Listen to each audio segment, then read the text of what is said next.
As the number of the Prophet's followers increased, so the enemies of the Muslims grew more and more angry. At last, some of the Muslims decided to go to another country in order to live in peace. It was only 5 years since the Archangel Gabriel had first come to the Prophet Bah, and 2 years since the Prophet Bah had spoken out in public. The Muslims asked the Prophet Bah to allow them to leave Mecca. He agreed, saying, "It would be better for you to go to Abyssinia. The king there is a just man, and it is a friendly country. Stay there until Allah makes it possible for you to return." The Muslims prepared for the journey. They decided to wait until night so that they could leave without being seen. The first 16 left Mecca, and, after reaching the shore of the Red Sea, crossed over to Abyssinia. Another 83 men and 19 women followed, all hoping to be welcomed by the king and people of that country. This was the first hijra, or migration, in Islam. The Meccans were furious when they discovered that these Muslims had secretly left the city, for among them were the sons and daughters of many of the leading families of Mecca. The anger of the Meccans was even greater when they found out that the Muslims had been warmly welcomed in Abyssinia. The leaders of Quraysh decided to send 2 men to the Abyssinian king in hopes of persuading him to send the Muslims back. These were Amr ibn al-As, a very clever speaker, and Abdallah ibn Abi Rabi'a. Before they met this king, they gave each of his advisors a gift, saying, "Some foolish men from our people have come to hide in your country. Our leaders have sent us to your ruler to persuade him to send them back.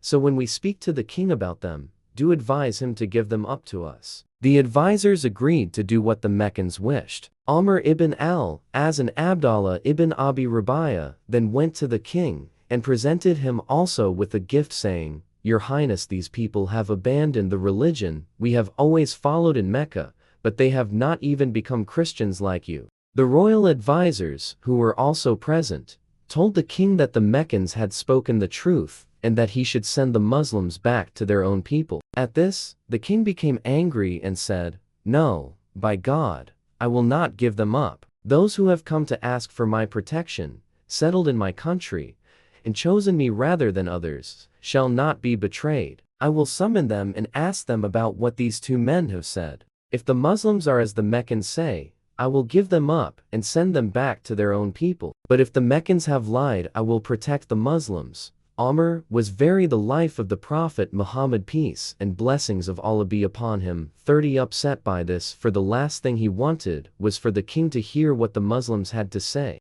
The king then sent for the Muslims. When they entered, they did not kneel before him, as was the custom of the Abyssinians. "Why do you not kneel before our king?" they were asked by one of the advisors. "We kneel only to Allah," they replied. So the king asked them to tell him about their religion. Ja'far ibn Abi Talib, Ali's brother and a cousin of the Prophet Bah, was chosen to speak for the Muslims. He replied, "O king, at first we were among the ignorant. We and our ancestors had turned from the faith of Abraham, who, with Ishmael, rebuilt the Kaaba and worshipped only Allah. We used idols in our worship of Allah. We ate meat that had not been killed in the right way. We did not respect the rights of our neighbors. The strong took advantage of the weak. We did terrible things of which I dare not speak. This was our life until Allah sent a messenger from among us, one of our relatives, whom we have always known to be honest, innocent, and faithful. He asked us to worship only Allah,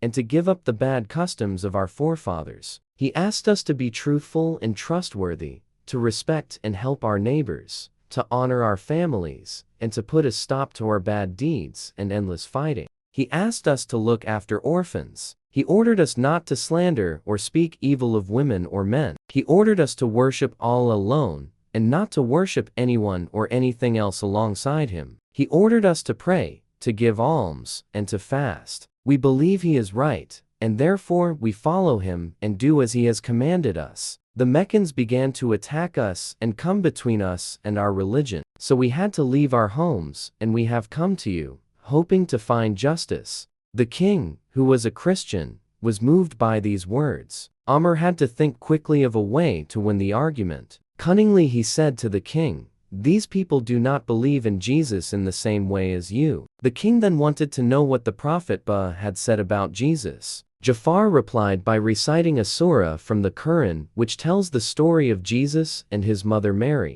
These are a few of the lines he recited: "In the name of Allah, the Beneficent, the Merciful," and make mention of Mary in the scripture, when she had withdrawn from her people to an eastern place, and had chosen seclusion from them. Then we sent unto her our Spirit, and it assumed for her the likeness of a perfect man. She said, "Lo, I seek refuge in the life of the Prophet Muhammad, peace and blessings of Allah be upon him, 31 Beneficent one from thee, if thou fearest God." He said, "I am only a messenger of thy Lord, that I may bestow on thee a faultless son." She said, "How can I have a son when no mortal hath touched me, neither have I been unchaste?" He said, "Even so thy Lord saith, it is easy for me, and it will be that we may make of him revelation for mankind and a mercy from us, and it is a thing ordained." And she conceived him, and she withdrew with him to a far place. Then she brought him to her own folk, carrying him. They said,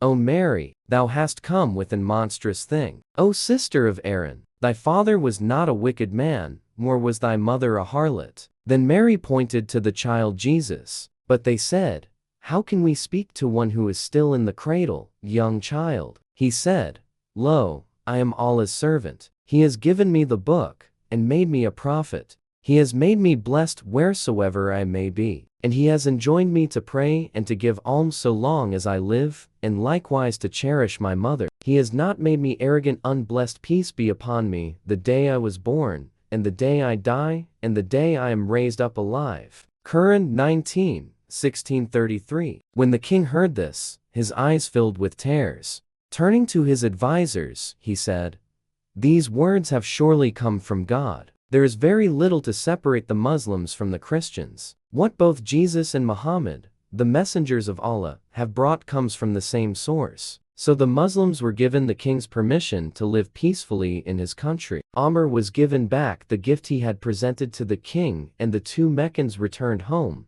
bitterly disappointed.